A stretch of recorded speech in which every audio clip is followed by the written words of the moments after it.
I beg of you, dear friends, if you've not yet experienced the full events of Ragnarok, spoilers are coming. Vanaheim is a very large realm, but it was the most ambitious realm I think the studio's ever tackled. We wanted to do so much, and we did so much, and somehow we pulled it off.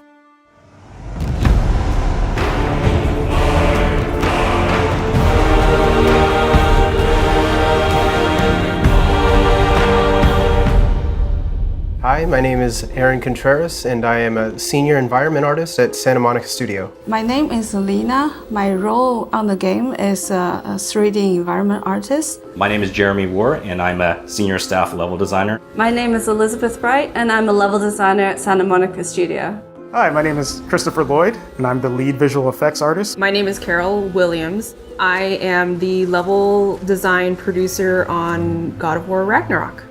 As a level design producer, I help create the world that you see in the games. We work very closely with the environment artists, VFX artists, lighters to really bring the world together. My role as a level designer, I get to create a lot of the really interesting and different gameplay spaces that the player gets to play through. Level designer will create the map already with some very simple environment. Our job is to make it pretty and make it real. So my role as a visual effects artist, if you made a cake, we would be the frosting. So we add the art on top of other art. For example, Kratos' blades, we do the fire on them. If there's weather, snow, magic, that's all visual effects.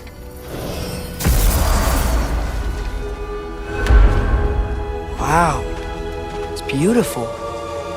And, wet. It is also dangerous.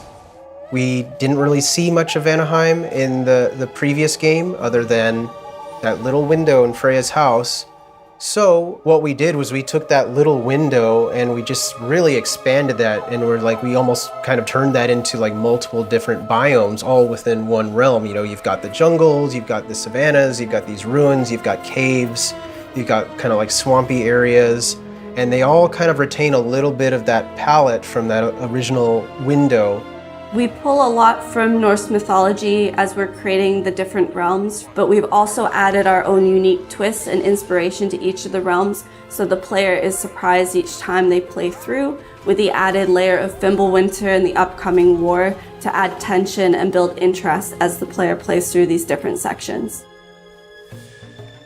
Vanaheim had very little kind of actual written mythology, but in our own kind of story, we've implemented the story of Skull and Hati and kind of the idea of the moon and the sun and other characters such as Freyr. Those were some physical, mythological elements that we could use to put into the environment to really help tell the player and anyone that's kind of paying attention, like, okay, this is Vanaheim. Pretty much it originated from the concept art and the storyboards that the artists created in terms of coming up with unique visions for what a Vanaheim jungle could look like. So pieces showing sort of the thick jungle, the canopy. From those sort of visual cues, we basically lay out the player's journey through Vanaheim as it adheres to the narrative direction.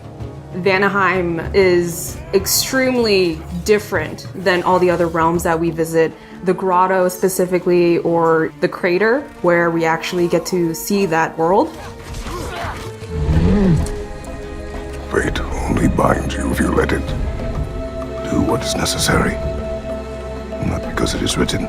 Vanaheim is very unique. Typically, a level would have like one main state where that state sort of determines the look and how things behave. For Vanaheim, the realm features a time of day cycle. So what that means is that all areas of the level, except for a small few, every area has two different states that are fully functional and determine, their behavior. Implementing the day-night cycle kind of meant like, okay, what can we do with the plants? Can we make plants animate, or can we have a scene where you're there during the daytime, then you come back later and it's drastically different? We have to make effects for the daytime and the nighttime, so that way they read on both levels. So in the daytime, it's a lot more subtle, but everything still reads well and feels natural. At night, we want, effects to kind of glow. You'll notice some plants will start having some nighttime glowing feel. There's certain foliage or plant life that would be active. Different wildlife could be active. Enemies that the player may fight are tied to the time of day. And the way that Vanaheim is set up, the level can transition from one state to the other at a moment's notice. And that's particularly important once the player gets control of the time of day later on in the game, where they can pretty much change it at their discretion. It was a very challenging under the hood to get all these parts to work correctly. Yeah, it was a very satisfying challenge to accomplish. I don't know if you've ever been in a jungle before, but it gets pretty disorienting. So, whether it be day or night, you'll just get lost. And that's something that we've had to figure out how to help players get the direction they need. And again, adding the layer of the day versus night made it even extra challenging.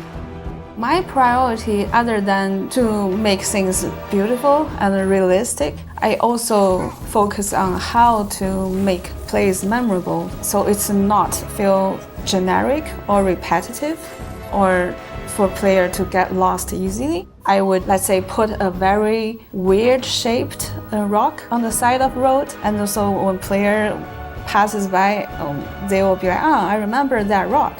Or put a massive root that comes out from the ground, and that will have some impact to player.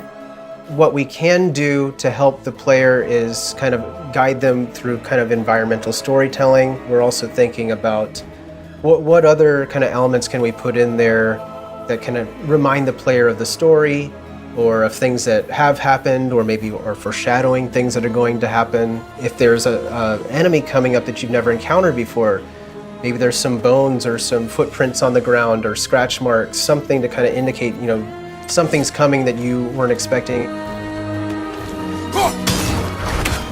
Our environment team is amazing, so we just get to sprinkle in effects everywhere, and especially for Vanaheim, where it's such a new and jungly place, you get to really put in cool little insects and different type of things in the air, and I think the team really did well at bringing that to life. Just in general, Vanaheim is just one of those realms that people haven't seen yet, so I'm just kind of excited for people to go through there for the first time and just explore, because there's a lot in Vanaheim. We're here. You live in a tree? Not in it. Below it.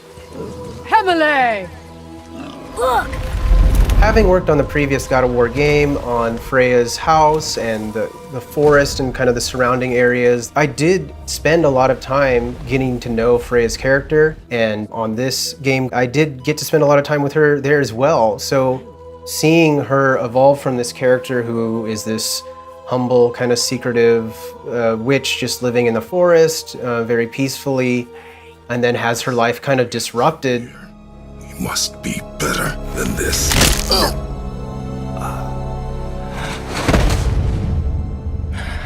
In the last moments of God of War 2018, what Kratos had done to Freya by killing her son. He saved your life! He robbed me of everything! We left off seeing Freya very angry and bitter towards Kratos, wanting revenge. Everything. We are discovering Vanaheim along with Freya because she hasn't been back to the realm in a long time. My village. I hardly recognize it. I used to play hide and seek with Freya in the crops. At harvest time, we'd dance and feast until the sun rose.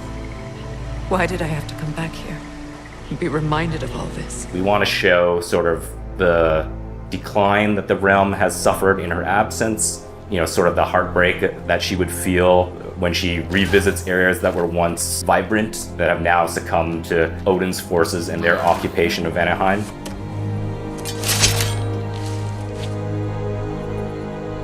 You are not the one who needs to die.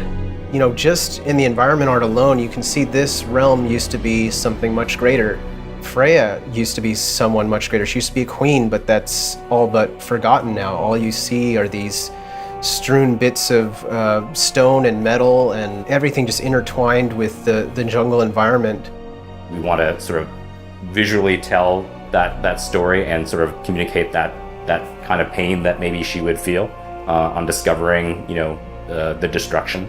But I think there's also a bit of like a redemption as well, in terms of her finally coming back and trying to reclaim what was once under her rule, and then sort of showing some hope for the future in terms of her starting to mount a resistance against Odin. On your right! Just seeing everything put together, seeing what environments did with all the creatures and the animals and the plant life. My proudest moment with our game is just seeing all of it from start to finish coming to life. The people that worked so hard on it, they really worked hard to pull that world together, and it really shows in how fun it is, even how beautiful it is. Seeing what it became is really amazing to me. When designing a new realm, we definitely take player expectations into consideration, as we want to still surprise and delight the player by creating a new space that they have not seen before, but also still maintaining the high standard of quality that we've provided to them in previous realms. It feels good to see, once everything is put together, how much impact it really has. The last time I played it, it's fantastic, and I think people will really enjoy it.